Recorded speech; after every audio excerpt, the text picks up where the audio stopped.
So tonight, Suzanne and I have been doing a lot of reflecting. We talk about racism often in our family, talk about it with our kids, and it's something that is deeply hurtful, and a lot of people, quite frankly, just don't get it. I'm asking my wife tonight to come on here and speak about some of the things she's gone through. Many of our friends have gone through these as well, and just speak from her heart. Know that this is definitely not something that she's comfortable with, nor is it anything she was excited about doing, but she's standing up and doing what she feels is right. People need to understand, and Susanna will touch on this, but me being white, I need people that are my complexion to understand this is 100% about black lives. When you sit there and say all lives matter, although you might think that you're saying the right thing, you're not. You're belittling the situation. It's not sinking in. You're not getting it. And it's totally why things like this need to happen. Same with when you detour from what initially happened to the riots. It's the same thing. It's not about the riots. It's not about all lives matter. This situation is about Black Lives Matter. And we need you all to pay attention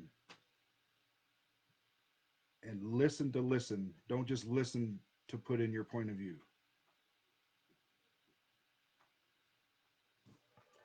Um, so since this has happened, normally what I do is stay off Facebook and I stay away from it all because I don't necessarily want to hear or see what people have to say.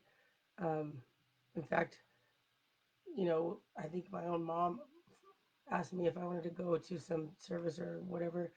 The thing is, this isn't a protest. This isn't a sign that I wear. This is my real skin, and I don't get to take it off. This doesn't. This isn't a game to me. This is every day for real life, and I don't want to go stand with other people and talk about it and talk about how terrible it is because I don't get to take it off. I wear it every single day, and so does every other black person, and that's why it hurts so bad. It hurts every day. It doesn't hurt any more today than it did yesterday. But the fact that people are willing to listen and that they want to hear what they can do is why I'm willing to share my story because it does matter that you're willing to hear it. And it matters that you are open to the conversation. And instead of being angry and closing myself off, I want you to know that we matter and that while this has gone on far too long, we care that you care now and that you hear us. I do. And I care every person that's taken the time to message me and ask if I'm okay because I'm not. But I care that you care if I'm okay. We don't want to see your bullshit ass. Sorry, guys, I don't know how to censor it, but I don't want to see any posts about Black Lives Matter or Blackout Tuesday when I didn't see anything before that because it became a trending thing. Now you're going to put some shit about it. Honestly, you can save it because I'm going to keep watching and see what you post and I'm going to know exactly where to put you. So I would much rather you genuinely reach out to me, message me privately. It doesn't have to be public because it's not about anybody else. It's about where your heart is. And so you don't have to post anything. It's not for show. It really is starts with you. It really is something that you have to feel. And if you don't, it's okay. But don't post about it or talk about it and for God's sake, stay the fuck off my page if you want to debate about anything that has to do with race because I'm not in a good frame of mind to say anything nice to anybody that has anything to say about something else and why your life, white lives, people, I don't want to hear it because I hear it all the time and I get it. You never hear what we have to say. And that's okay. You have a million other white friends you can talk about that with, and please feel free to do so. But please do not bring that bullshit around me, my family, my kids anymore because I don't want to hear it. And neither does any other black person, brown person, anybody that's not white. And it's important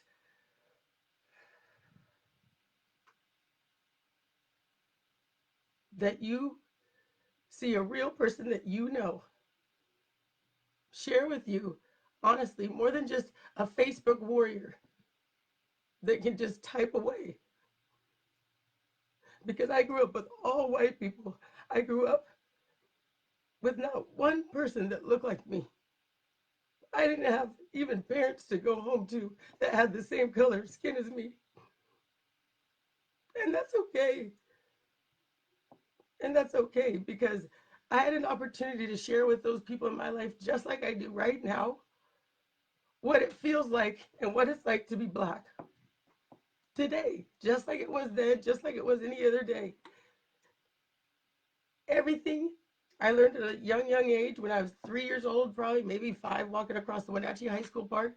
And I let go of my mom's hand and got lost in the dark and got spit on and called nigger. Grown ass men circled around me, cut me off from my mom, and were spitting on me, chanting me. I'm a little kid. I couldn't see my mom anymore. And she came back to get me and she pushed me out of the way and busted through the circle and was like, "That's my baby." And they're like, "Oh, we weren't talking to you, ma'am. We're talking to this nigger."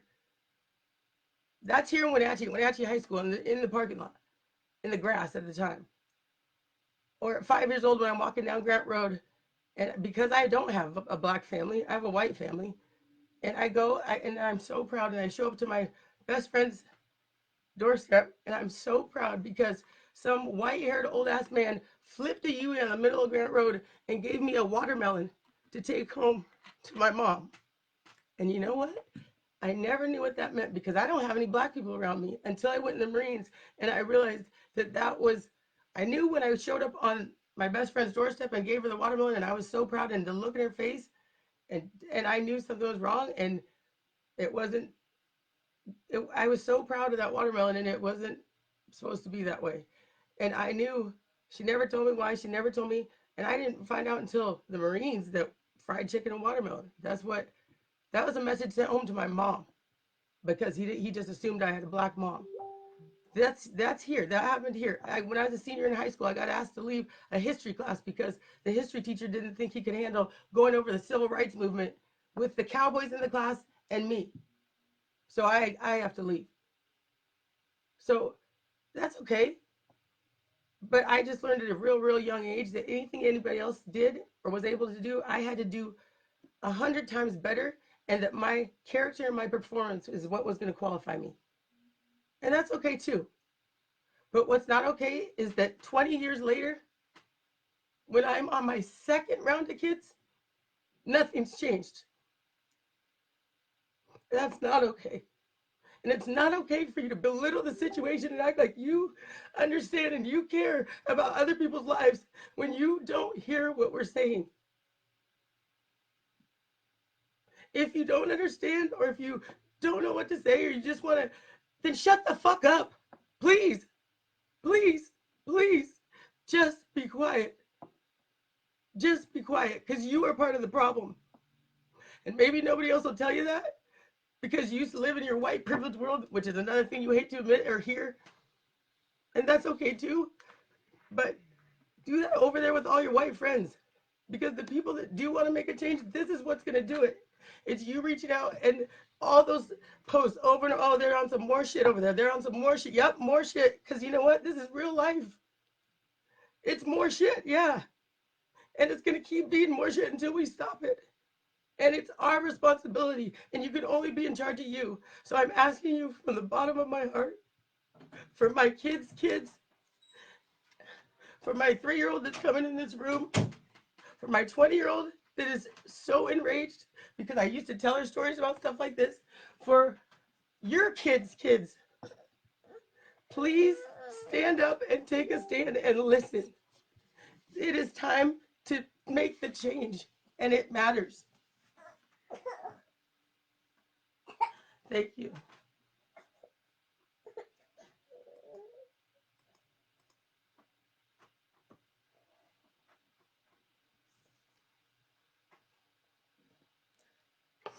Just press end.